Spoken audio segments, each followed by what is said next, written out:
안녕하십니까? 네, 희소에 온 전공보건의 김기영입니다. 네, 선생님들을 이렇게 영상으로 뵙게 되어서 너무나 반갑습니다. 저는 그래서 우리 임용보건 시험이 어떻게 구성되어져 있고 그리고 어떻게 합격할 수 있는지에 대해서 말씀드리도록 하겠습니다. 그래서 차례를 한번 보도록 할까요?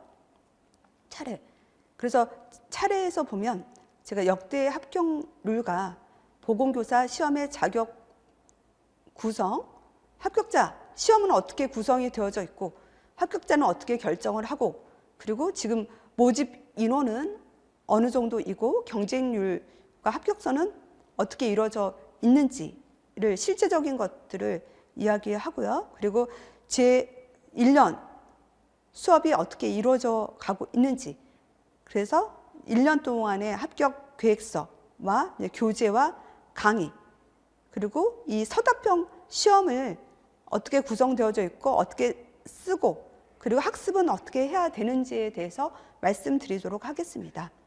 제가 역대 합격률을 제일 앞에 넣은 이유는 선생님들은 보건교사에 합격하기 위해서 오셨고요. 그리고 저는 선생님들을 합격시키는 것에 저의 목표가 되는 거죠. 선생님을 시키도록 하는 것이 저의 목표이거든요. 그렇기 때문에 결과가 좋아야 되는 거죠. 그래서 결과가 좋아야 하기 때문에 저는 역대 합격률을 앞에다 놨고요. 그래서 작년 거만 놨어요. 작년에 과거 거는 카페에 다 있고요. 그리고 제 김경 전공보건교실은 고득점 단기 합격을 목표로 하고 있습니다. 전공의 고득점이 합격의 중요한 지름길이거든요. 2차의 비중이 커지기 때문에 전공을 고득점을 하셔야 2차를 커버하고 합격을 할 수 있거든요. 그래서 전공 고득점의 단기 합격을 목표로 수업을 진행하고 있습니다. 우리가 목표가 분명해야만 이룰 수 있는 거예요. 선생님도 목표를 분명하게 가지셔야 시간을 효율적으로 사용할 수 있거든요. 작년 것만 이야기를 하면요. 올해 합격, 22년도 합격한 것을 보면 전공 간호학 점수만 63점 이상, 고득점자가 54명이었어요. 이거는 노량진에서 가장 높은 수치였거든요. 전공 점수, 이거는 다 비교를 한 거였어요. 비교를 해서 제 수강생의 전공 간호학 63점 이상의 고득점자가 54명이었고요. 그리고 이제 각 지역에서 등수를 가르쳐 주는 것은 경기와 경북 초등만 등수를 가르쳐 주고 다른 지역은 등수를 가르쳐 주지 않거든요. 그래서 공식되어진 곳에서 특히 경기도를 보면 경기 초등, 중등, 수석 하신 분이 제 수강생이셨고요. 두 분 다 초시였어요. 그래서 제 수업은 고득점 단기 합격을 목표로 했고 또한 증거가 되어졌다라고 하는 것을 나타낼 수 있겠고요. 경기도, 그리고 서울도 그렇고요. 인천에서도 그렇고 울산에서 차등, 3등, 경북에서도 3등에서부터 뭐 9등, 9등이 있죠. 그래서 이거는 사실 연락 오신 분들로 작성을 한 거거든요. 사실은 연락하지 않은 분들도 있기 때문에 더 많을 것이라 예측이 되고요. 또 확인된 곳에서 제 최대 합격을 했어요. 수강생이 확인된 것은 알려주셔서 최대 합격을 울산 세종에서 제 수강생이 최대 합격을 했습니다. 그래서 저는 결과로서 증명을 해요. 선생님들이 고득점, 전공 고득점을 단기 합격할 수 있도록 저의 모든 스케줄과 저의 에너지와 힘을 다하도록 하고 있습니다. 그렇다면 두 번째 보건교사 시험의 자격과 구성을 한번 보도록 할게요. 그래서 응시 자격은 보건교사나 양호교사 1, 2급 자격증 소지자, 그리고 내년 2월에 졸업하시는 분도 응시를 할 수 있죠. 그래서 저희 때는 100% 다 보건교사 자격증을 줬거든요. 그런데 현재는 10% 미만으로 보건교사 자격증을 주고 있어요.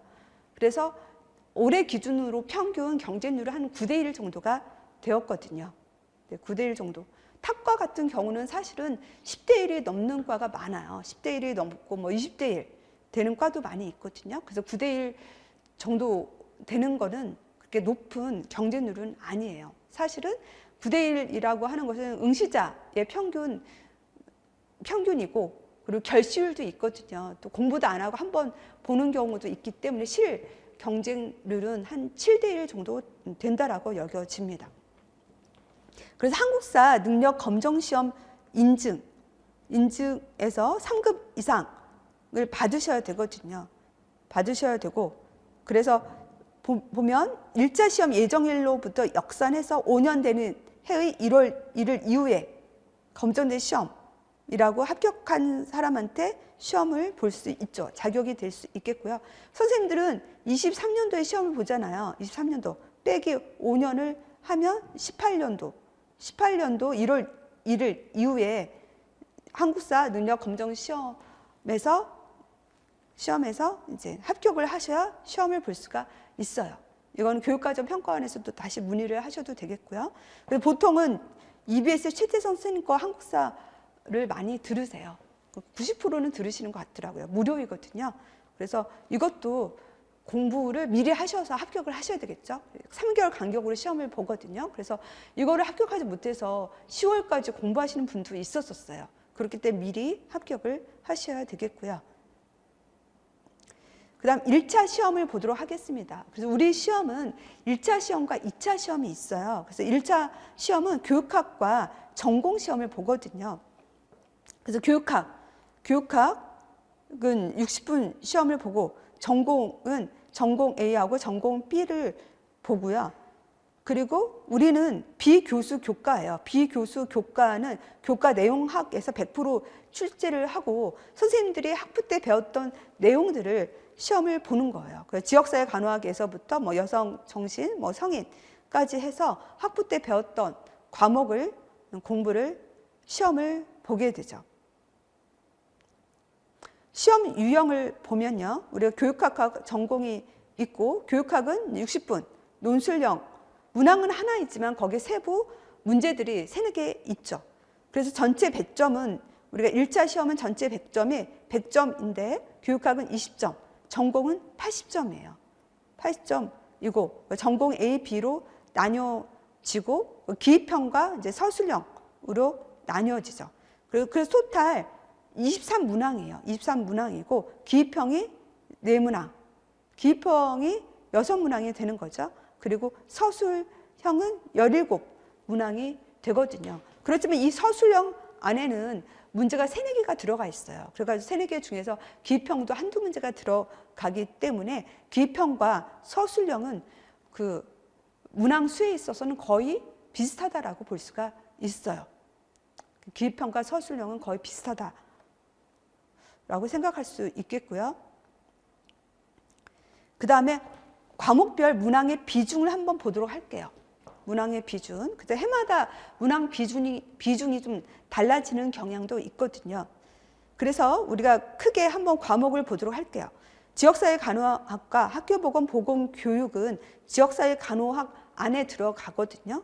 지역사회 간호학 안에 학교보건 보건교육이 들어가요. 그리고 보건교사라고 하는 것은 학교보건 안에 들어가 있고 지역사회 간호학의 한 분과가 되거든요. 그렇기 때문에 지역사회 간호학 학교보건 보건교육이 문항의 비중이 제일 많아요. 그래서 23년도에서도 23문항 중에서 7.5문항이었고, 그리고 19년도에는 더 많았었죠. 19년도에 있어서는 9문항이었어요. 그렇기 때문에 이 지역사회 파트가 아주 중요하다는 것을 볼 수가 있겠죠. 네, 그 다음에 많은 문항이 뭔지를 한번 보면 정신간호학이 5문항이에요. 그래서 정신간호학이 2문항으로 적게 나온 적도 있었지만 정신간호학이 학교에서 중요하잖아요. 학교에서 우울이라든지 자해라든지 뭐 불안이라든지 그런 정신적인 문제를 가지고 있는 학생들이 많이 있기 때문에 정신간호학이 중요하고 있고요. 그리고 여성간호학도 4.5문항, 2문항 나온 적도 있었지만 이 정도 4문항, 4.5문항 정도 나와서 여성간호학도 중요하다라고 볼 수가 있어요. 왜냐하면 학교의 인구의 반은 여성이잖아요. 50%는 여성이고, 그리고 지금 저출산 사회에서는 여성간호학과 아동간호학을 중요하게 여기거든요. 그래서 여성간호학의 비중이 좀 많아지고 있고요. 아동간호학도 비중이 보면 많이 나올 땐 4문항, 안 나오면 1문항 정도 있죠. 그래서 아동간호학도 그래도 많이 나오고 있다라고 볼 수가 있어요. 저출산 사회랑 관련되어져서 아동이 중요하기 때문에 아동간호학이 많이 나온다라고 볼 수가 있겠죠. 다음에 기초에서부터 응급까지는 사실 성인간호학에 들어간다라고 볼 수 있죠. 기초랑 성인하고 노인하고 응급은 성인간호학 안의 카테고리라고 볼 수가 있겠고요. 그래서 이것이 작년에는, 아니, 올해 시험에서는 2.5문항으로 적었죠. 많이 나왔을 때를 한번 보면, 많이 나왔을 때를 보면 6.5문항이었어요. 그래서 많이 나오면 뭐 6.5문항, 그래서 적게 나오면 2.5문항 정도로 이제 차이가 크다라고 볼 수 있고, 또 성인간호학은 국시에서는 비중이 크잖아요. 비중이 큰데, 그리고 또 범위도 크잖아요. 범위 큰 거에 비해서는 비중, 우리 시험에서의 비중은 조금 낮다라고 볼 수도 있어요. 노인간호학 같은 경우는 작년엔 2문항 계속 안 나오다가 작년엔 2문항 나왔었죠. 치매로 나왔었어요. 그래서 우리가 공부를 하실 때, 이론서 4권으로 공부하실 때는 항상 머릿속에 7문항이 지역사회 간호학 7문항이 나온다고 하면 어디에서 나올까라는 거를 생각하면서 공부를 하셔야 효율적인 공부를 할 수가 있어요. 네, 그 다음 2차 면접 시험을 한번 보도록 할게요. 우리는 비교수 교과이기 때문에 이제 면접 시험이 100점 만점이에요. 다른 교수 교과는 수업 실현이 보통 50점이고 면접이 50점이거든요. 근데 우리는 수업 실현이 없고 면접으로만 점수를 주거든요. 그 면접 점수가 점점 많아져요. 차이가. 그래서 어떤 지역은 40점 넘게 면접 점수, 2차 면접 점수가 40점 넘게 차이를 보이고, 어떤 지역은 보통은 평균 한 20점 정도, 20점 넘게 차이가 난다라고 볼 수가 있어요. 그래서 20점 내지 40점의 면접 점수는 아주 크거든요. 아주 커요. 그래서 면접에 대한 대비를 지금부터 하셔야 돼요. 면접. 그래서 한번 볼게요. 면접에서 무엇을 출제 범위가 뭐냐? 출제 범위가 교원으로서의 적성과 교직관, 인격 소양, 학생과 소통, 지도 능력, 학생들을 사랑함이라고 하는 어떤 추상적이라고 생각할 수 있는 부분이 면접의 출제 범위거든요. 그래서 이거는 어떤 정의적 영역이라고 할 수 있는 이 부분은 우리가 이제 1차 시험 끝나고 2차 면접까지 거의 1달 반의 기간이 있거든요. 이 1달 반의 기간 동안 우리가 이제 면접의 어떤 소양을 기르지만 그것이 완벽하지가 않아요. 그 시간에 적을 수 있거든요. 그렇기 때문에 지금부터 이 면접에 대한 대비를 해 주셔야 돼요. 그래서 이거는 우리가 생각에서부터 우리의 어떤 감정과 태도와 언어가 나오는 거거든요. 그래서 스님들이 생각을, 나는 훌륭한 보건교사가 될 거야. 나는 학생들을 사랑하고 도와주고 또 동료교사를 협력하는 그런 좋은 보건교사가 될 거야 라는 생각을 가지셔야 돼요. 그래서 이런 생각을 갖기 때문에 교육학을 열심히 하셔야 돼요. 교육학과 전공을. 왜냐하면 여기에서 문제 해결 능력, 면접 시험에서는 사례가 나와요. 학교에는 어떤 사례에서 그 사례를 어떻게 문제를 잘 해결하는지를 보는 거거든요. 현장에 적용할 실천 방안을 묻거든요.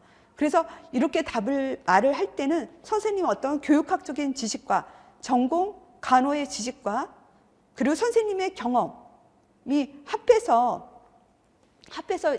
선생님이 답안 제시가 되어지거든요.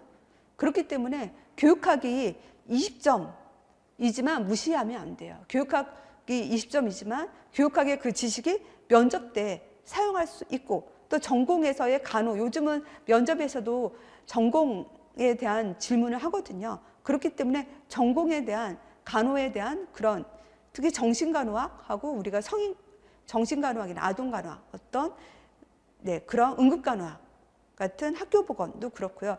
전공에 대한 지식을 가지셔야 답을 잘 할 수가 있어요. 그리고 언어 능력에 있어서는요, 발음의 명확함, 정확함이 중요해요. 그래서 발음을 정확하고 명확하게 하는 거는 지금부터 계속 노력을 하셔야 돼요. 그래서 제가 선생님들 잘 아는 아나운서 손석희 씨가 있잖아요. 그래서 아나운서 손석희 씨는 자기가 발음을 정확하게 하고 있는지를 항상 자기 귀로 자기의 말을 듣는다고 하거든요. 그래서 사실 저도 그래요. 저도 사실은 제가 발음이 안 좋았어요. 그렇지만 강의를 하려고 하면 발음이 좋아야 하잖아요. 그래서 저도 발음을 할 때 제가 발음을 명확하게 하고 있는지 제 귀로 저의 언어를 듣거든요. 그리고 그것이 너무 중요해요. 선생님들도 선생님이 정확하게 발음하고 있는지 선생님 말을 항상 들으셔야 돼요. 그리고 우리가 발음할 때도 이 높이가 중요하거든요. 그래서 듣기 좋은 음은 솔음이라고 그래요. 솔음. 도, 레, 미, 파, 솔. 솔은 약간 높은 음일 수 있거든요. 그래서 낮은 저음이 아니라 솔음의 그런 발음이 좋아요. 그래가지고 말을 할 때도 항상 좀 에너지 있고, 우리가 말도 뭐 에너지 있고 뭐 즐겁게 말을 하면 기분도 좋아지는 거거든요. 그리고 공부는 엔돌핀이에요. 엔돌핀.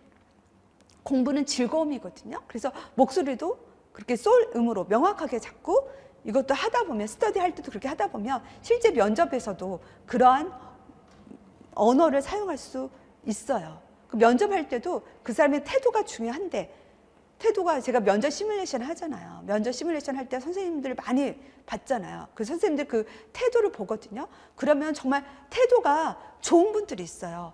좋은 분들이 사실은 제가 보기엔 한 10% 정도밖에 안 돼요. 그래서 자세도 똑바르고, 태도에서도 자신감 있고, 그리고 발음도 명확하고 자신감 있게 말하고, 그런 분들이 면접에서 100점을 맞는 거예요. 면접에서는 그 사람의 그 문제 해결 능력의 그 답안뿐만이 아니라 그 사람의 태도라든지 태도를 또 중요하게 여기는 거거든요. 발음이라든지 그 자신감이 눈에 보여요. 그거를 지금부터 연습해 나가는 거죠. 그리고 이제 협력, 사랑. 그래서 우리가 다른 사람을 도와주는 거, 학교에서 선생님들이 다른 사람을 도와줄 수 있다는 거는 여기에서 우리가 스터디를 하면서 함께 공부하면서 이기주의적인 것이 아니라 다른 사람들을 배려하고 도와주는 습관을 가질 때, 그것이 또한 이것이 면접에서도 드러나질 수 있는 거예요. 네, 합격자 결정을 보면요, 공립. 그래서 1차 시험에서는 성적 순으로 해서 1.5배수, 대부분 1.5배수로 뽑고요. 강원도에서는 2배수로 뽑아요. 그리고 이제 합격자는 보통 이제 40% 이상 득점한 사람 중에서 뽑거든요. 또 이제 가산점이 있는 분들도 있고, 가산점도 확인을 좀 하시면 좋겠고요. 그래서 우리가 40% 이상을 득점한 사람 중에서 교육학은 8점이 돼요. 20점 만점에서 8점. 그리고 전공은 80점 만점에서 32점은 넘으셔야 돼요. 32점은 넘으셔야 되거든요. 그래서 제가 어떤 학생이 있었는데 그분의 교육학 점수가 8점이었어요. 근데 전공 점수가 높아서 최종 합격을 하셨거든요.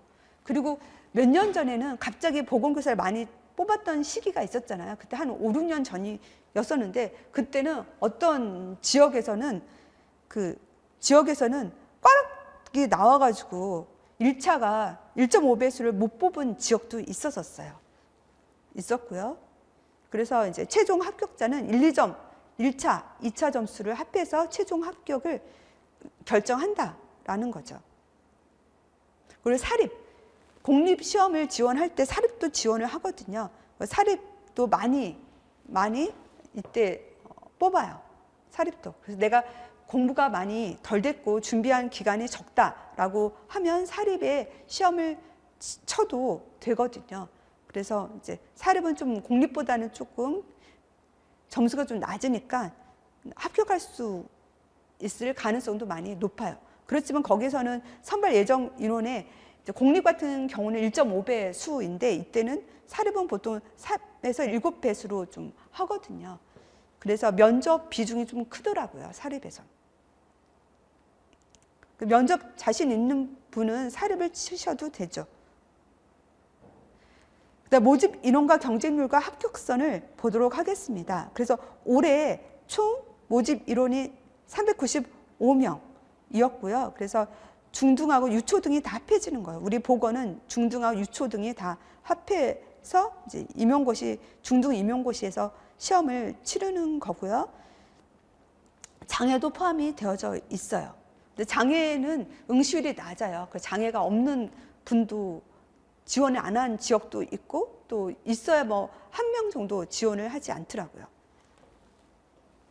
그래서 그 작년은 사실은 거의 800명을 모집을 했죠. 그래서 작년이나 재작년은 600명, 800명에서 많았었고, 그리고 올해는 작년에 비해서는 적었지만 395명으로 적었지만 그렇지만 다른 과에 비해서는 많은 명수라고 볼 수가 있어요. 다른 과에 비해서는 많은 명수가 되고요.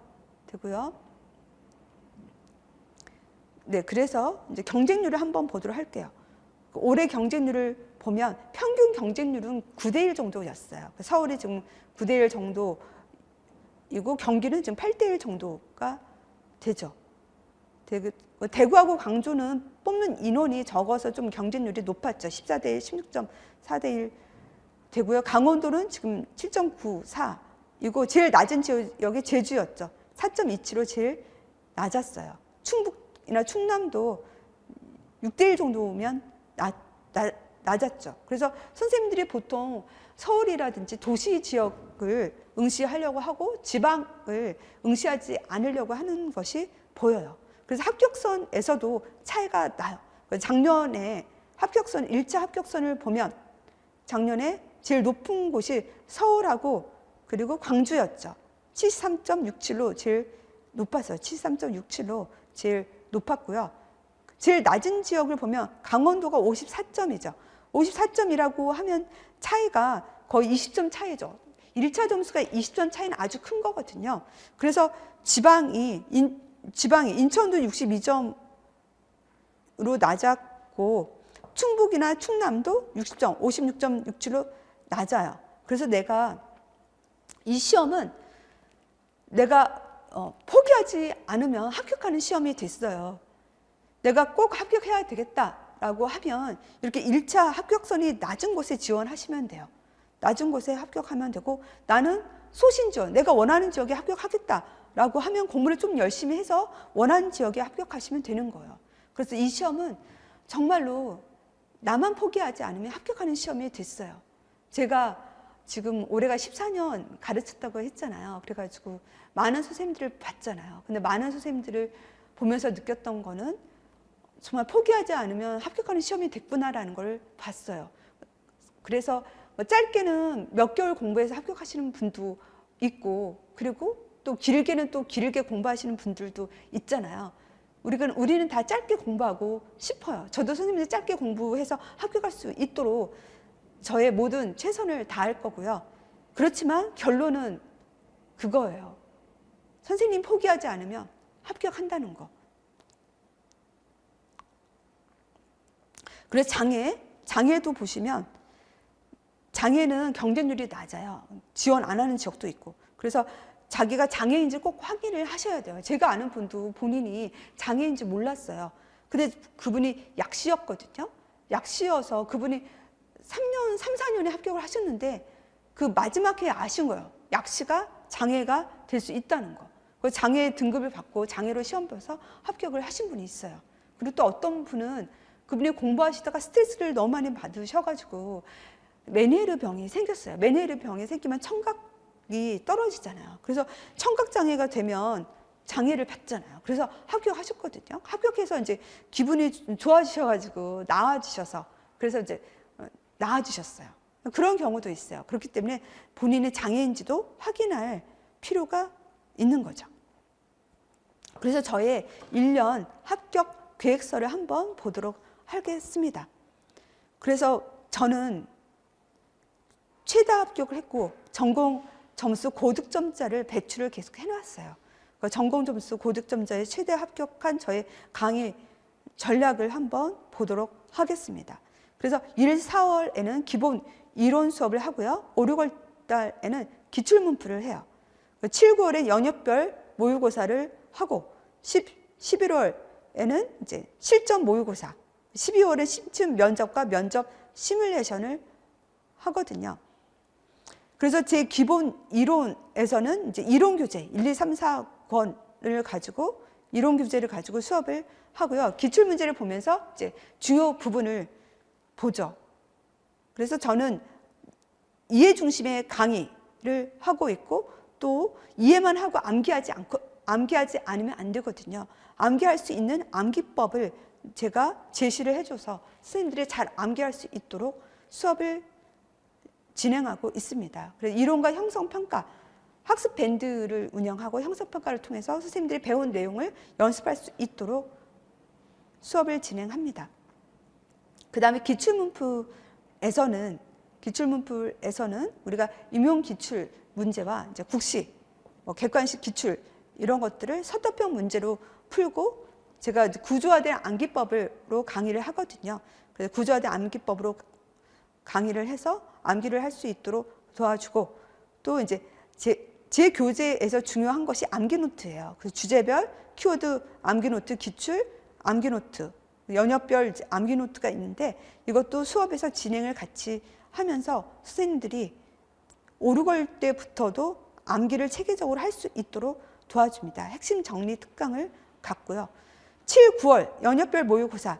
그래서 제가 이번에 7, 9월 영역별 모의고사에서 높은 적중률을 보였고 그다음 11월 실전 모의고사에서도 높은 적중률을 보였어요. 그리고 11월 밴드 문제에서도 높은 적중률을 보였거든요. 그것은 아마 제 그 기출 내역 자료를 보시면 확인할 수가 있어요. 그래서 이번에도 어떤 선생님이 4개월 공부했는데 4개월 공부했고 그리고 이제 문풀에서부터 7월부터 참여를 하게 됐는데 근데 거기에서 시험 문제가 많이 나와서 그래도 좋은 점수를 받았다라고 하신 분들이 많이 있었어요. 그래서 저는 뿌듯함을 가질 수 있었고요. 그래서 이때 이제 핵심적 정리 특강을 같이 진행을 해서 선생님들이 짧은 기간 안에 선생님들이 공부한 것이 시험에 나올 수 있는 연습을 할 수 있도록 수업을 진행합니다. 그래서 11월에 있어서는 정말 출제 1순위 예상 주제를 점검해가지고 이것을 선생님들이 놓치지 않도록 다방면으로 문제를 통해서 그리고 암기노트, 주제별 영역별 키워드 암기노트를 통해서 준비할 수 있도록 하고요. 12월 심층 심층 면접을 하고 그리고 면접 시뮬레이션을 직관과 줌으로 제가 수업을 면접 시뮬레이션 해서 선생님들이 면접을 100점을 받을 수 있도록 제가 면접 시뮬레이션을 오랫동안 해왔잖아요. 그래서 제 힘과 에너지를 들여서 선생님들이 정말 답을 잘 할 수 있도록 도와드립니다. 특강은 479의 특강을 하는데 약물하고 지역 이론 법규 정리 특강이 있어요. 그래서 우리가 약물이라든지 지역 이론과 법규는 항상 나오는 파트이거든요. 또 어렵고 그래서 이런 것들은 정리 특강을 하고요. 그래서 제 전공 점수 고득점자의 최다 합격의 그 비법, 이 비법은 선생님들이 저에게 해줬던 피드백을 통해서 4가지를 만들었습니다. 그래서 제 강의는 이해를 시키는 강의, 그래서 간호학 내용을 쉽게 설명해서 이해를 돕는 강의를 합니다. 그래서 뭐 지역사회 간호학이라든지 학교 보건이라든지 그래서 선생님들한테 병원 중심의 경험을 가졌던 선생님들에게는 많이 어려울 수 있거든요. 그래서 그런 강의를 구체적인 사례를 들어서 이해를 쉽게 할 수 있도록 도와주고 그리고 이제 구조와 강의, 간호학 키워드를 구조해서 이해 암기를 돕는 거. 그래서 우리들의 그 공부는요, 인출을 정확하게 해야 되거든요. 그래서 그 인출을 잘 하기 위해서는 구조화가 되어 있어야 돼요. 그거는 우리가 신발장에서 신발을 꺼내는 거랑 비슷해요. 내가 샌들을 꺼낸다 할 때, 그 신발장에서 내가 샌들을 꺼내야 돼. 그럼 샌들이 어디 있는지 이게 조직화되어져 있지 못하면 샌들을 찾는 데 시간이 많이 걸리거든요. 그렇지만 내가 신발장을 여름 신발, 샌들 신발, 구두, 운동화, 뭐 부츠 이런 식으로 신발을 구분을 하면 내가 어디에 샌들이 있는지를 알고 그걸 꺼내서 쓸 수 있잖아요. 우리 시험도 그래요. 우리 시험도 전체 문제가 한 70에서 80문제가 돼요. 실제 문제는 공식적인 문제는 23문항 있지만 서술형 안에는 거기에 세네 문제가 또 들어 있거든요. 그래서 우리가 토탈 시간이 3시간이잖아요. 3시간 안에 70에서 80문항을 인출해서 쓰기 위해서는 이것이 신발을 꺼내듯이 구조화가 되어 있어야 돼요. 그래서 제 수업은 보시는 분은 아시겠지만 구조화를 해줘요. 구조화를 해서 핵심 키워드가 뭔지를 선생님 머리에 새길 수 있는 그런 강의를 하도록 합니다. 그리고 암기할 수 있도록 암기법을 알려드려요. 암기 청킹과 여러 가지 방법을 통해서 선생님들이 쉽게 암기를 해서 인출을 도울 수 있는 강의를 반복해서 해나가고 있고요. 그리고 높은 적중률의 강의를 지속해 가고 있습니다. 그래서 높은 적중률을 가져서 선생님들이 전공 고득점을 유지할 수 있도록 수업을 진행하고 있습니다. 그럼 우리 교재에 대해서 한번 보도록 하겠습니다. 네, 교재를 보도록 할게요. 제 교재는요, 이론 교재하고 임용고시 기출문제집하고 암기 노트로 나뉘어져 있어요. 그래서 이론 교재는 1, 2, 3, 4권이 되고요. 그래서 이제 약간 구조화되어 있는 교재이고 2개 이상 강론을 정리되어 있고요. 이제 그림도 넣어서 이해를 잘 할 수 있도록 되어 있고, 뭐 국가고시라든지 임용고시 출제 연도 기입해서 중요성을 인식하도록 되어져 있어서 시중에 있는 이론 교재로서 제 교재가 탁월하다는 이야기를 많이 하고 있습니다. 그리고 기출문제집 상하로 있어서 1992년도에서 현재까지 기출문제의 이제 원본, 기출문제집은 원본이에요. 원본으로 이기 때문에 주관식하고 객관식으로 구성이 되어져 있거든요. 그래서 주관식하고 객관식으로 구성이 되어져 있고, 그 모범 답안과 해설이 되어져 있고요. 또 여기에는 기출분석 리스트가 들어있어요. 기출분석 리스트가 있어서 이제 우리가 임용고시하고 그리고 공무원 시험하고 국시의 기출을 분석을 한 자료도 들어 있습니다. 그래서 기출분석 리스트를 통해서 우리가 중요도를 인식을 하고, 그리고 기출분석 리스트를 통해서 우리가 또 인출하는 연습을 하도록 합니다. 그 다음 암기 노트를 보도록 할게요. 암기 노트는 3가지가 있습니다. 김경 보건교사 기출 암기 노트가 있고요. 그리고 주제별 키워드 암기 노트가 있고 영역별 키워드 암기 노트가 있어요. 그래서 기출 암기 노트는 임용고시랑 국가고시 기출 문제와 이제 구조화된 해답을 옆에 실어서, 그래서 이거는 이 암기 노트의 그 내용은 사실 우리가 5에서 6월 때 기출 문풀 할 때 여기에 있는 내용을 우리가 문제를 풀면서 연습을 하는 거거든요. 하고 이거는 이런 스터디용으로 사용하는 게 좋겠죠. 그리고 우리가 임용고시 기출 문제집과 보건교사 기출 암기 노트의 차이점은, 임용고시 기출 문제집은 말 그대로 임용고시 문제만 원본으로 서술형하고 원본으로 이제 주관식 객관식으로 되어 있고요.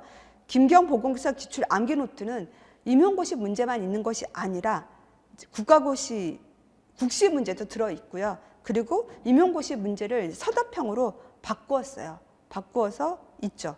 암기 노트는. 네, 그다음에 주제별 키워드 암기 노트는 이제 주제별 어떤 주제냐, 병태생리끼리 모으고요. 병태생리끼리 모으고, 약물끼리 모으고, 진단기준끼리 모으고, 뭐 이론끼리 모으고, 법규끼리 모은 책이에요. 그래서 우리가 이론서의 거로도 우리가 공부를 하고, 또 주제를 나누어서 묶어서도 다시 이 내용을 보면서도 또 정리가 되는 부분이 있거든요. 정리와 암기하게 만들어 주는 거고, 또 이거는 제가 이걸로도 이제 강의를 7월부터는 사실은 올해는 제가 11월에 강의를 했는데 7월부터 11월까지 강의를 하려고 생각을 하고 있습니다.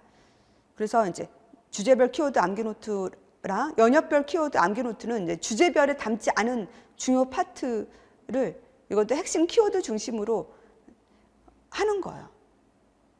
네, 그래서 제 강의는 이론서를 가지고 또 수업을 진행하고, 그리고 암기 노트를 가지고도 수업을 또 진행을 하고, 또 문제를 가지고도 수업을 진행해서 다양한 초점을 가지고 반복을 할 수 있도록 수업을 진행합니다. 그래서 출간 예정, 이론서는 1월 4일 개강에 맞춰서 나오고, 그리고 한 달 간격으로 나올 예정이에요. 기출 문제집은 아마 1월 11월 정도에 출간할 것 같고요. 이런 이제 암기 노트, 기출 암기 노트가 있고 주제별 키워드, 영역별 키워드 암기 노트가 있잖아요. 이런 것들은 4월 말 정도부터 출간될 예정입니다. 그래서 1, 4월 강의를 한번 볼게요. 1, 4월 강의. 그래서 제가 이제 지역사회와 학교 보건, 이 파트가 중요하기 때문에 이걸 1월로 바꿨습니다. 그래서 지역사회 학보, 보건 교육을 이제 1월에 하고, 그리고 이제 정신간호학도 중요하다고 했었잖아요. 그래서 정신간호학을 1, 2월에 끝내고, 그 다음에 이쪽은 3, 4월 강의는 이제 질환 파트죠. 질환이 있는 파트. 그래서 뭐 여성, 아동, 기초, 뭐 성인 해서 질환이 있는 강의를 3, 4월에 합니다.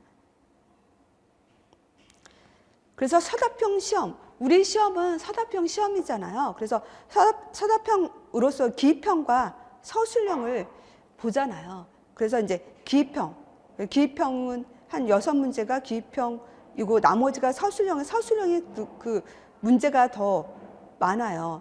서술형의 문제가 17문항이 서술형이거든요. 그래서 토탈 23개 문항 중에서 기입형이 6문항, 서술형이 17문항으로 서술형이 더 많거든요. 그렇지만 서술형 안에서도 기입형으로도 제시할 것이라고 묻는 부분도 있어서 사실 기입형과 서술형은 거의 비슷하다라고 볼 수가 있어요. 그래서 기입형은 우리가 알듯이 단어 정도, 짧은 단어 정도를 말하는 거예요. 기입형은. 그래서 뭐 그 개념의 단어를 제시하시오, 뭐 진단을 제시오, 진단이 무엇인지 제시하시오, 뭐 유를 계산하시오, 뭐 그런 것들이 기입형이에요. 딱 떨어지는 거. 서술형이라고 하는 것은 문장으로 쓰는 거죠. 문장으로 쓰는 것이 서술형이고, 그래서 우리가 뭐 보상기전, 뭐 우려선 신부전의 보상기전을 뭐 설명하시오, 그리고 스트레스의 뭐 생리적 반응을 설명할 것, 이런 것들이 서술형이라고 볼 수가 있어요. 그래서 기입형은 보통은 진단을 주로 많이 물어보죠. 진단이라든지 뭐 센치라든지, 그리고 계산한 거, 그런 것들을 보통 기입형으로 많이 물어보고요. 서술형 같은 경우는 어떤 기전 같은 경우, 기전, 약물 기전, 병태생리 기전, 그리고 개념에 대한 서술. 이번에 정신에서는 개념에 대한 서술을 많이 물어봤거든요. 질이멸렬이 뭐 무엇이냐, 그리고 뭐 회상이 무엇이냐, 그렇게 이제 플래시백이 무엇이냐라고 개념을 설명하는 걸 많이 물어봤어요. 네, 쓰는 방법을 한번 보도록 할게요. 쓰는 방법. 우리가 답을 쓸 때는요, 두 갈씩이 중요하고 가지수를 또 채우는 게 되게 중요해요. 두 갈씩. 그래서 여기 문제를 보면 뭐 요로 간염을 완화시킬 수 있는 자가간호 방법 뭐 3가지를 쓰시오라고 하면, 그래서 내가 하부 요로 간염을 완화시키는 간호 방법 3가지로서 3가지가 떠올랐어요. 수분 섭취 증가, 음료를 주는 거, 크랜베리, 자두, 사과, 토마토 주스를 권장하는 거, 배뇨하는 거, 이게 3가지가 있다라고 하면, 두 갈씩이라고 하면 수분 섭취를 증가한다 하고, 그 다음에는 그것에 대한 근거와 기전을 쓰는 것이 두 갈씩이에요. 수분 섭취를 증가한다? 수분 섭취를 증가하는 이유는 뭐냐? 수분 섭취를 증가하면 요량을 소변 생성을 자극해서 배뇨 반사를 자극하게 하고 수분을 제한하면 수분을 안 먹으면 소변이 농축이 되니까 방광의 과민성을 만들다라고 근거가 지금 쓰여 있잖아요. 이것이 두 가지씩이에요. 그리고 세 가지를 쓰라고 하면 이 항목을 명확하게 나누어서 써야 되겠죠. 그래서 아까 말했던 수분 섭취 증가라고 하는 항목과 그리고 음료로 뭐 크랜베리, 제가 이거 암기로서 크랜베리와 토마토를 사자라고 그렇게 외우라고 했거든요. 크랜베리하고 토마토, 사자, 사과 주스, 자두 주스 권장하는 거가 서로가 다르진 거예요. 왜냐하면 이런 주스들은 비타민 C가 많고 비타민 C는 소변의 산성을 만들거든요. 그래서 우리가 병원체는 알칼리성을 선호해요. 그렇기 때문에 산성 소변을 주면 요로 간염에 최소화 시켜주게 하거든요. 네, 그 다음에 배뇨하기. 그래서 소변을 자주 봐라. 소변을 자주 완전하게 비우도록 한다. 그래서 우리가 소변이 정체되면, 소변을 비우지 않고 소변을 정체하게 되면 이 안에, 소변 안에 세균이 증식하거든요. 세균이 증식한다라고 하는 것은 세균이 한 개가 뭐 두 개가 네 개 빨리빨리 증가가 되어지는 게 증식, 세균이 증식이 되면 간염을 일으키잖아요. 그래서 네, 배뇨를 한다라고 서로가 다른 항목이 다른 거를 가짓수로 채워야 된다라고 하는 거이고요. 그 다음에 5단계 학습 방법을 한번 보도록 할게요. 5단계 학습 방법. 그래서 우리가 이 시험은 선생님들이 공부해 왔던 객관식 시험하고 달라요. 객관식 시험 같은 경우는 우리가 많이 보고 찍을 수가 있거든요. 근데 서술형이라고 하는 시험은 내가 많이 본다고 해서 답을 쓸 수 있는 게 아니에요.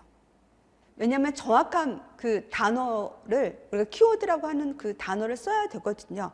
그래서 그렇게 하기 위해서 5단계 학습 방법이 필요하죠. 그래서 내가 오늘 하루 뭐 100페이지를 본다. 100페이지는 못 보고 오늘 하루 내가 40페이지를 공부한다라고 하면 공부할 그 40페이지를 전체 보기를 해줘야 돼요. 마인드 맵이라든지 목차 정리한 전체 보기 표를 통해서 전체를 내가 보고 그리고 그 안에 있는 내용에 대해서 이해를 하셔야 돼요. 이 이해가 아주 중요하죠. 이해. 왜냐하면 우리가 이해를 하지 않고 무작정 외우면 장기 기억에 오래 가지 않아요. 선생님들이 이해를 정확하게 하지 않고 암기를 했을 때 그 짧은 시간에는 뭐 중간고사라든지 쪽지 시험에서는 잘 볼 수가 있거든요. 그렇지만 우리가 이 시험은 거의 우리가 10개월 이후에 시험을 보는 거잖아요. 몇 개월 이후에 시험을 보는 거잖아요. 그런 공부에 있어서는 이해가 선행이 돼줘야 돼요. 그래서 제가 알던 직강생 선생님이 있으셨어요. 그래서 그 선생님이 되게 열심히 해서 그래가지고 항상 그 형성평가는 시험을 잘 봤거든요. 형성평가는 시험을 잘 봤는데 근데 사실대로 말하면 최종에서는 점수가 안 좋으셨어요. 그래서 왜 그 선생님은 그랬을까 저 스스로 고민을 많이 했거든요. 근데 제가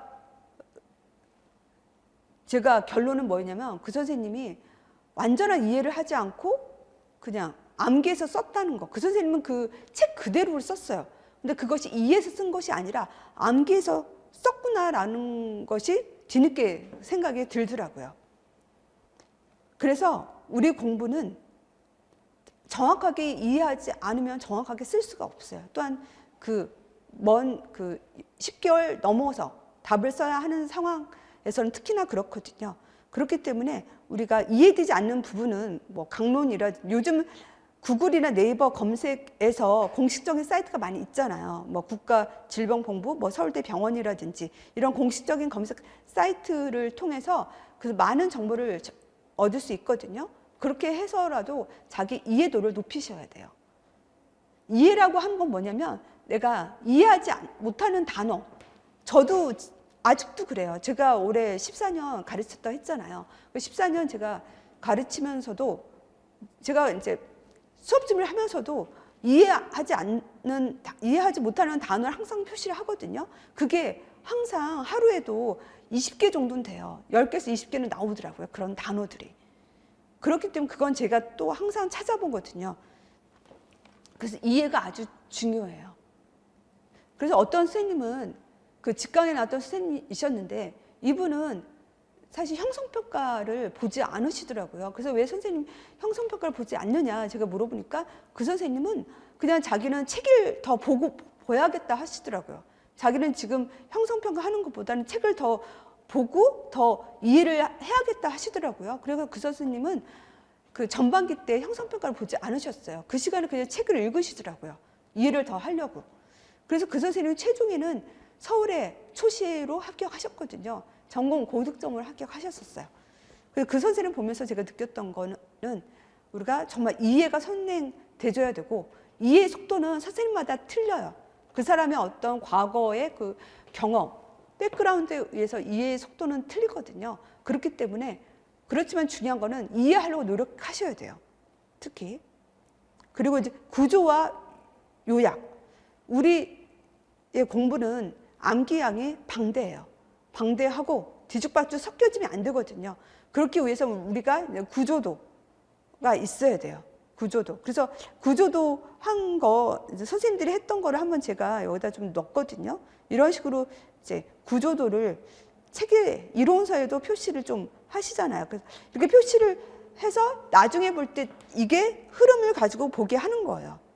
책에 표시를 한다든지 또 내가 공부할 때 구조도를 그리면서 공부를 하는 거죠.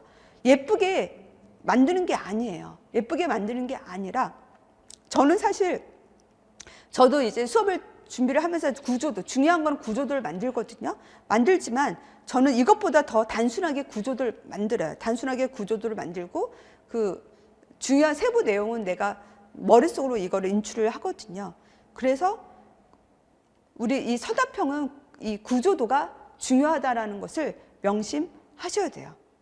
구조도, 구조화와 요약. 구조화와 요약이 중요하다는 걸 명심하셔야 돼요. 그래야 우리가 아까 말했던 신발장에서 신발을 꺼내 신는 거를 할 수가 있는 거죠. 그렇지 않으면 이것이 혼란스러워요. 우리 양은 많기 때문에. 그리고 인출을 하셔야 돼요. 인출. 왜냐하면 우리 시험이 무에서 유를 인출하는 거거든요. 주관식이잖아요. 주관식이기 때문에 인출을 하셔야 되거든요. 그래서 제가 아시는 분이 이분이 경기도 수석을 하셨어요. 근데 그해 7월에 애를 낳으시고 우리가 11월에 시험을 보잖아요. 근데 그분이 7월에 애를 낳으셨어요. 애를 낳으시고. 그리고 주위에서 그분을 애를 도와줄 분도 없었었어요. 애를 키우면서 공부하셔가지고 경기도 수석을 하셨거든요. 근데 그분이 공부했던 방법이 뭐였냐면 그분은 공부할 때부터 자기가 애 낳고 나면 공부할 시간이 없다는 걸 인지하시고 이분은 처음부터 암기를 하셨어요. 그래가지고 남편한테 자기가 책에다가 이론서에다 표시를 하고 남편한테 이걸 물어보라고 한 거예요. 그래서 그날 배운 거, 그날 내가 40페이지를 나갔다라고 하면 남편한테 책을 주는 거예요. 그래서 남편한테 표시한 부분에 물어보면 대답하고 그거 인출 연습을 계속 하셨어요. 인출 연습을 계속 하셨고 그리고 뭐 우리가 이제 붙이는 거 있잖아요. 붙이는 거 그런 것도 중요 키워드는 다 붙여놓고 빨래하면서 밥하면서 뭐 세수하면서 자기가 주었던 그 구조도의 그 키워드 그걸 붙이면서 항상 외우려고 하고 그런 인출 연습을 하셔야 돼요. 인출하지 않고 보기만 하시면 우리 시험에서는 떨어져요. 우리 시험은 인출을 하셔야 돼요. 그래서 자기화가 뭐냐? 이거는 지금 밴드나 스터디지만 제가 밴드를 하잖아요. 그 밴드에서 적중률이 높았었거든요. 밴드 문제라든지 스터디원의 질문이라든지 또 기출문제 리스트가 김경 보건교사 기출문제에 있다고 했잖아요. 그런 기출 이런 것에 내가 바로바로 답을 할 수 있는 상태를 만들어줘야만 고득점이 돼요. 이게 자기화예요. 내가 어떤 문제를 누가 나한테 어떤 질문을 하든 어떤 주제가 있든 이거를 내가 정확하게 대답할 수 있는 능력, 자기화를 만들어줘야 돼요.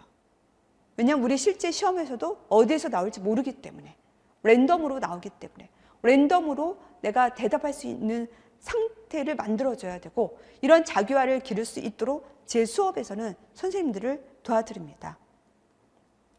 그 다음 스터디를 보도록 하겠습니다.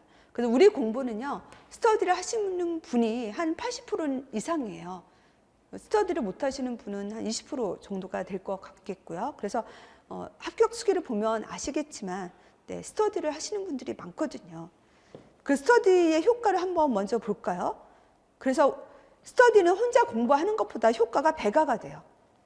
혼자 공부하면 효율성이 떨어지지만, 스터디를 통해서 다른 사람의 어떤 설명을 들으면서, 다른 사람 설명을 들으면서 이해가 더 잘 되고, 또 내가 대답을 함으로써 내 인출이 정확한지에 대해서 교정을 받는 거거든요.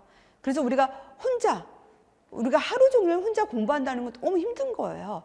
그렇지만 내가 하루에 10시간을 공부한다고 하면 내가 8시간은 혼자 공부를 하고 2시간을 스터디를 한다. 보통 1시간 내지 2시간, 뭐 적으면 30분 그 정도를 스터디를 하시거든요. 그렇게 하면 공부가 질이 높아질 수 있어요. 그 스터디를 위해서 내가 하루 8시간을 더 밀도 있게 공부를 하거든요. 왜냐하면 스터디 때 내가 잘 대답해야 되니까. 그래서 자기한테 책임감을 주게 만들어요. 그리고 이제 우리가 말을 해야 설명을 해야 자기 것이 된다라고 하잖아요. 그런 훈련을 하면 혼자 이거를 하는 것보다는 훨씬 더 효과적이죠. 스터디 방법을 한번 보도록 할게요. 그래서 이론서로 스터디 할 수도 있고 문제로 스터디 할 수 있고, 방법은 그 두 가지를 볼 수가 있어요. 이론 스터디. 그래서 이론 수업을 들은 후에 제가 이제 별 1개나 뭐 2개, 3개를 말씀하거든요. 그러면 별 2개, 3개 이런 것들은 이제 묻고 대답하는 거죠.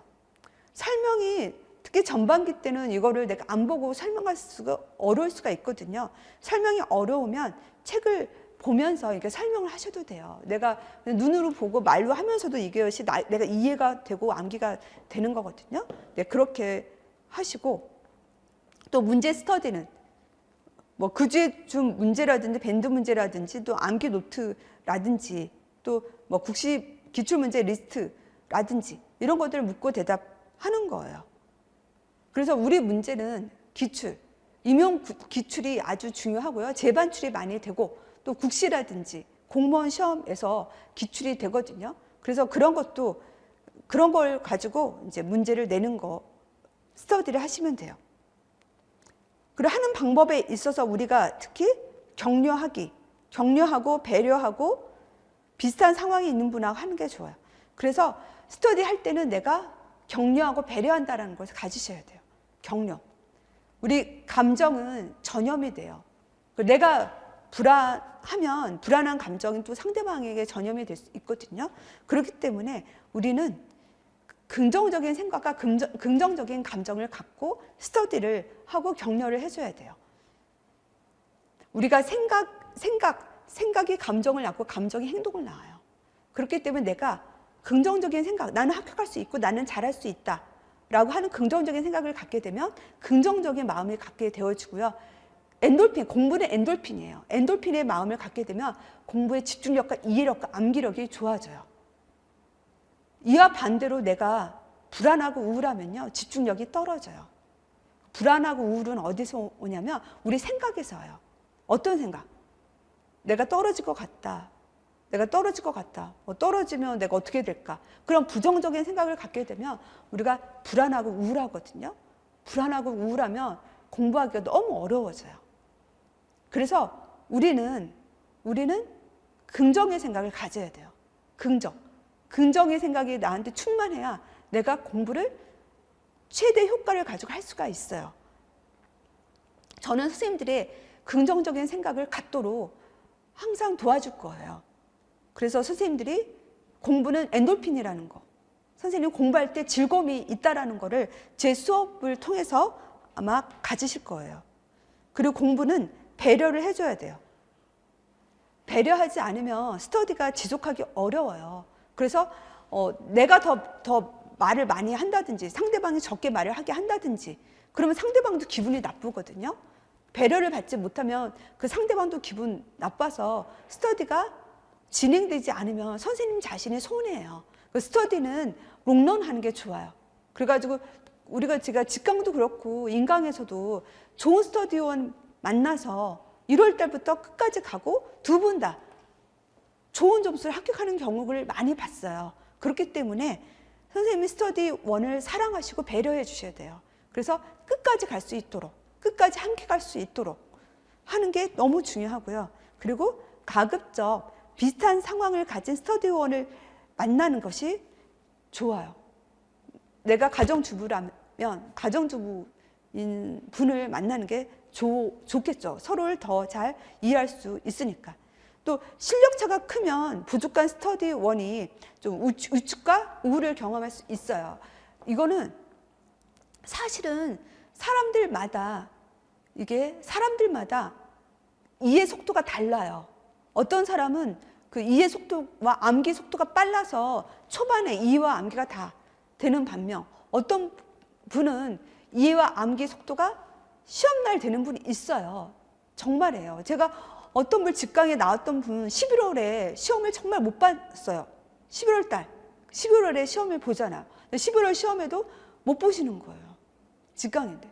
근데 최종 시험에서는 전국 수석 점수를 한다든지 그래 합격한다든지 하는 경우를 많이 봤거든요. 그래서 그거를 믿으셔야 돼요. 내가 성적이 안 나오고 잘 외워지지도 않고 이해가 느리고 그때 나 자신을 포기하면 안 돼요. 나는 지금 느리지만 실제 시험에선 잘 볼 수 있어 라고 자신을 격려해 줘야 돼요. 그리고 그거는 사실이에요. 사람마다 이게 이해와 암기 속도가 다르다. 나는 늦을 수 있어. 늦을 수 있고 실제 시험에서는 나는 잘 볼 수 있어 라고 자신한테 계속 힘을 주셔야 돼요. 그래서 인생은 자신에게 힘과 사랑을 주는 거예요. 너가 잘할 수 있다라는 거, 자신에게 힘과 사랑을 주셔야 선생님들이 학교에서 학생들에게 힘과 사랑을 줄 수 있어요. 학생들은 지금 어려운 학생들이 참 많아요. 학교에 여러 가지 어려움을 겪고 우울과 불안과 자살률도 높고 어려운 상황에 있는 학생들이 많이 있거든요. 자유도 많이 하고 그런 학교에서 선생님들이 학생들을 올바르게 지도하려면 이 과정 가운데 선생님들 자신에게 사랑과 기대를 해주셔야 돼요. 그럴 때 선생님들은 이 공부가 재미있고 공부하고 싶어지고 그것이 선생님에게 에너지가 돼서 합격을 이끌게 만들어요. 네, 제 김기영 전공보건교실에서 저와 함께하면 선생님들이 고득점 단기 합격을 할 수 있도록 저는 최선의 노력을 하도록 하겠습니다. 네, 감사합니다.